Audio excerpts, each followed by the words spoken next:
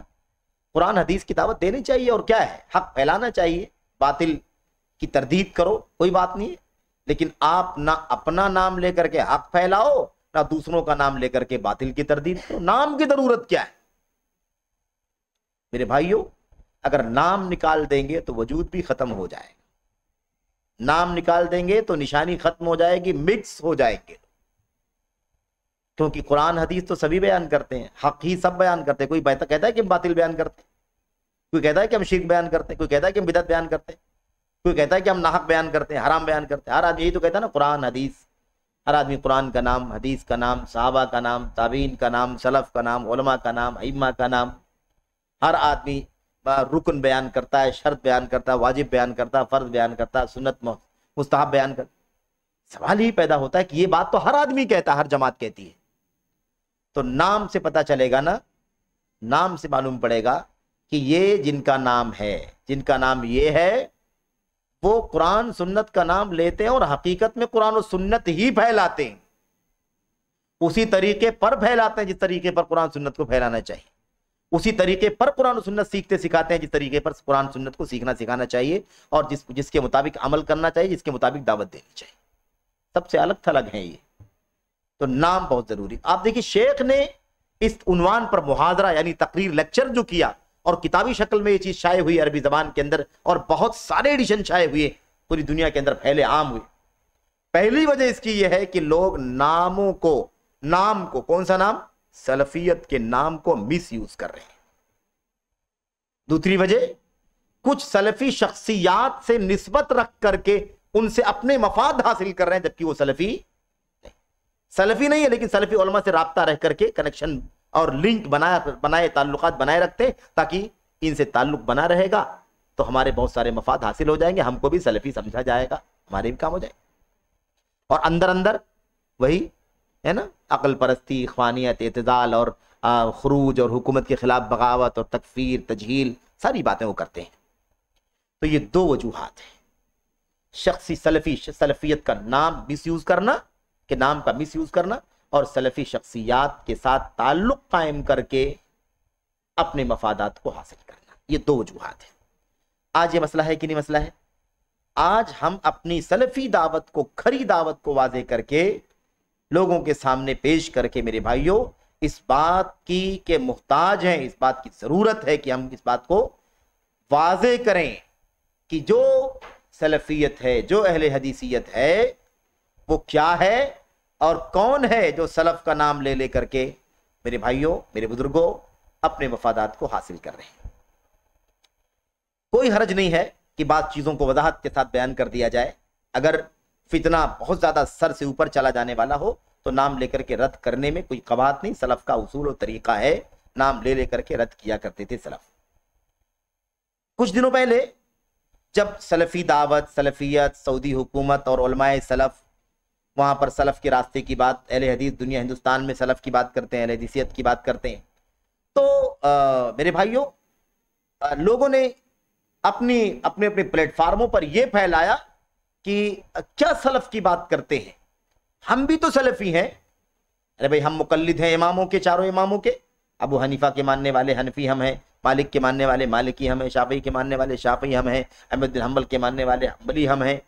تو ابو حنیفہ سلف, کیا کہا, ابو حنیفہ سلف, مالک سلف, شافعی سلف, احمد بن حنبل سلف، اس سے تو ہمیں بھی انکار نہیں ہے، لیکن آپ ان کا نام لے کر کے اپنے آپ کو جو سلفی ثابت کر رہے ہو اس پر ہمیں اختلاف ہے. آپ سلفی ہیں نہیں، نام غلط استعمال کر رہے ہیں ان شخصیات کا. کیا خروج کا جو طریقہ چل رہا ہے سعودی حکومت کے خلاف، گالیاں دینا، محاذ کھڑا کرنا، ائمہ حرم کو گالیاں دینا، سعودی حکومت کو گالیاں دینا، ہاتھ بادشاہ کو گالیاں دینا، ولی امر کو گالیاں دینا، یہودیوں کا ایجنٹ بولنا، ہے کہ نہیں؟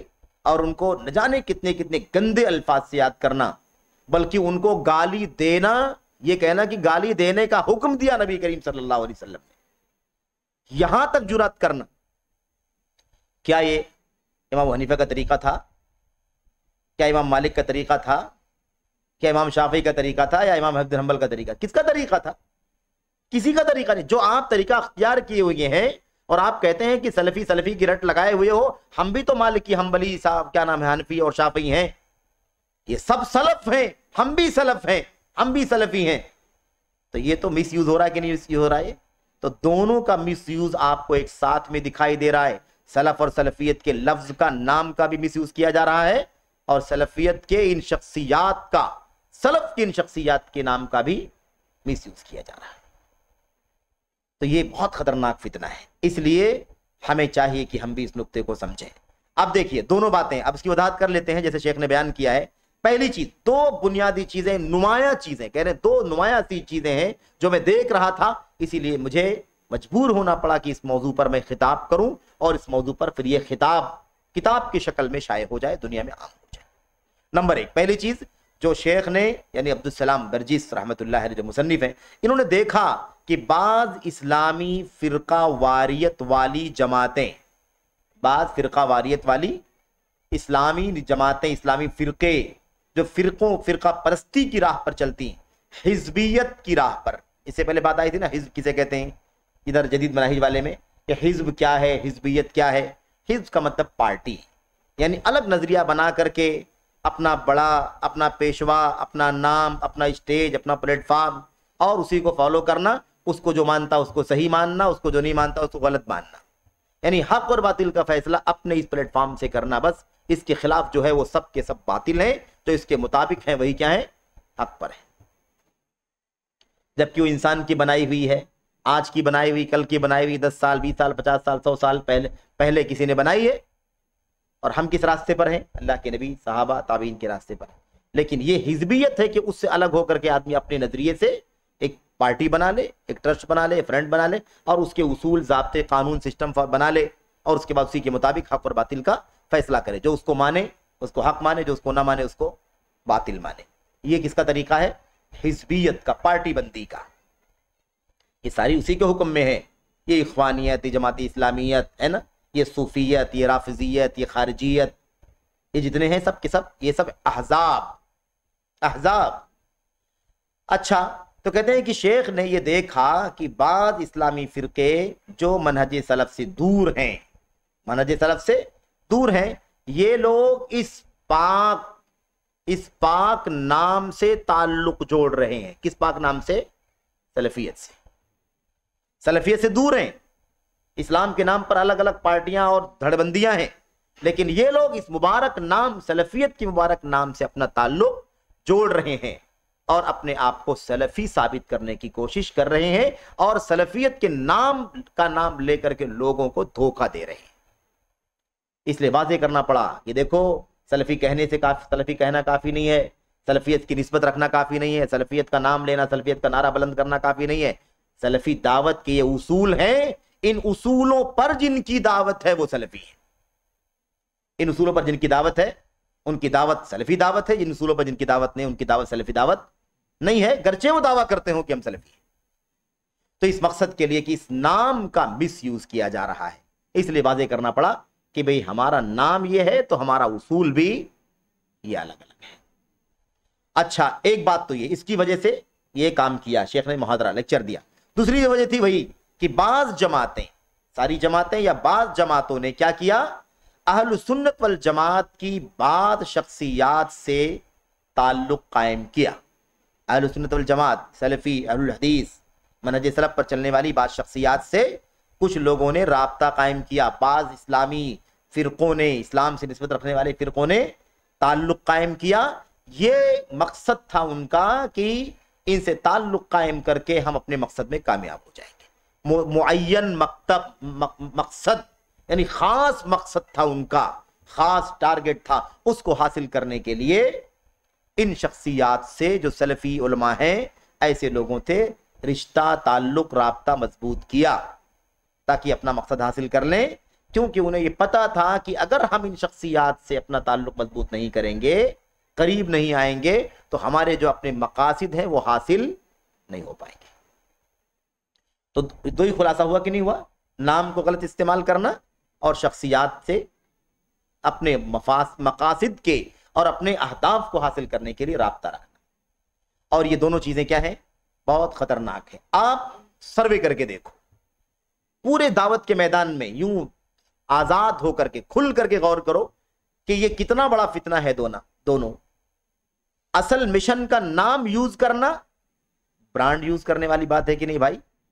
کوئی کسی کو اپنا برانڈ یوز کرنے دیتا ہے؟ برانڈ نام لوگ کہتے ہیں کہ اس نام سے ہمارا نام ہے، یہ نام ہمارا ہے.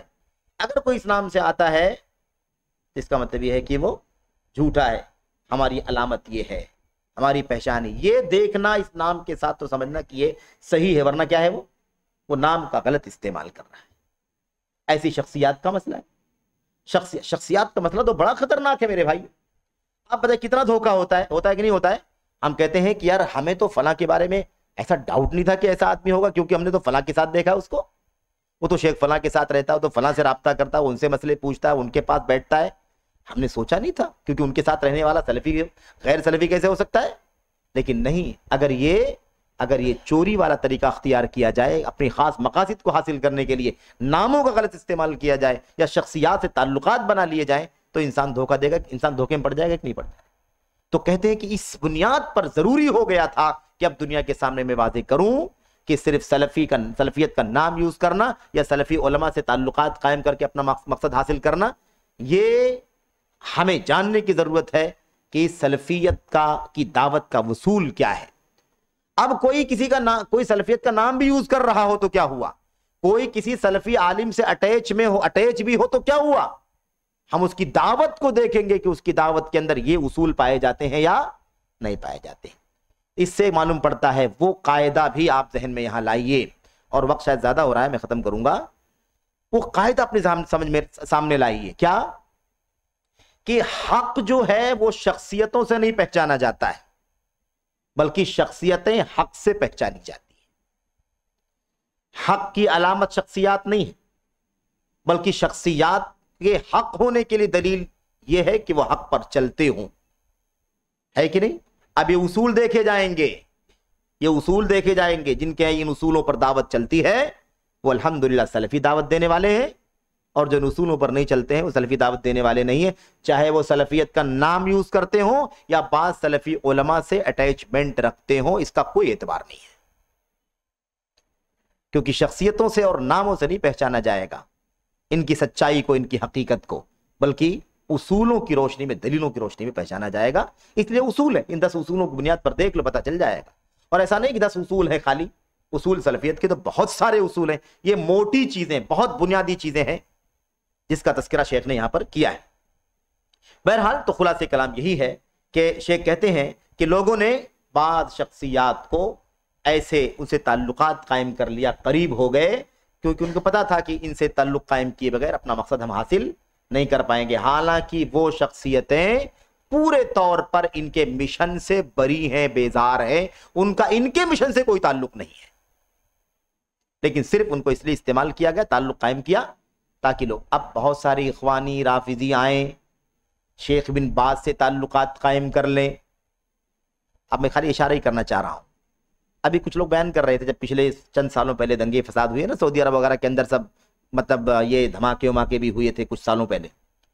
تو اس وقت جب وہ پکڑے گئے، وہ مجرمین سب پکڑے گئے اور ان کی سزا وزا بھی ہوئی، سعودی حکومت نے دی، تو کچھ لوگوں نے اسے بیان جاری کیا، کہنا شروع کر دیا کہ اس میں تو فلاں تھا جو شیخ بن باز کا شاگرد رہ چکا ہے، اس میں تو فلاں بھی تھا جو مثال کے طور پر ہمارے مطلب محترم ڈاکٹر وسیع اللہ عباس مدنی جو امام مطلب مسجد حرام مدرس ہیں، ام القرآن کے پروفیسر ہیں، ساری دنیا کو توحید کے حرم میں بیٹھ کر کے توحید سنت کی دعوت دے رہے ہیں الحمدللہ.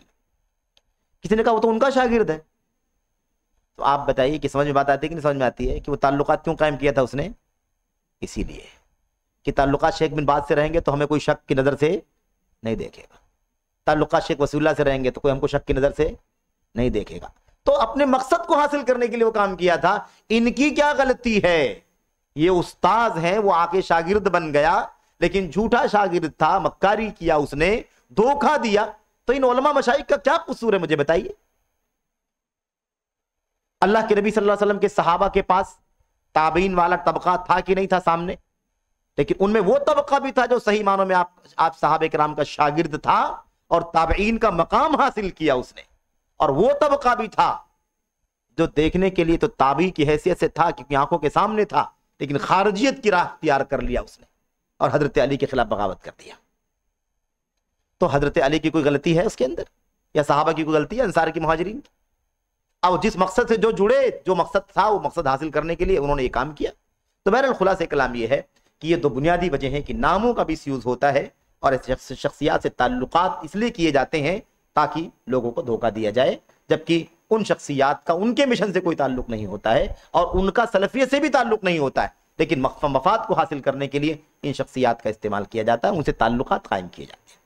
ایسے بھی واقعات آپ کو ملیں گے کہ کسی نے کوئی کتاب لکھی، پمفلٹ لکھا اور اس کا منہج کچھ اور تھا، لیکن صراحت کے ساتھ کوئی چیز نہیں لکھا اس نے اپنی کتاب کے اندر کہ کوئی بات، کوئی مقصد، کوئی اس کی اپنی سوچ کھل کے سامنے نہ آ جائے. رازدارانہ انداز میں کام کیا اور کسی سلفی عالم کے پاس بھیج کر کے اس کے اوپر مقدمہ لکھوا لیا.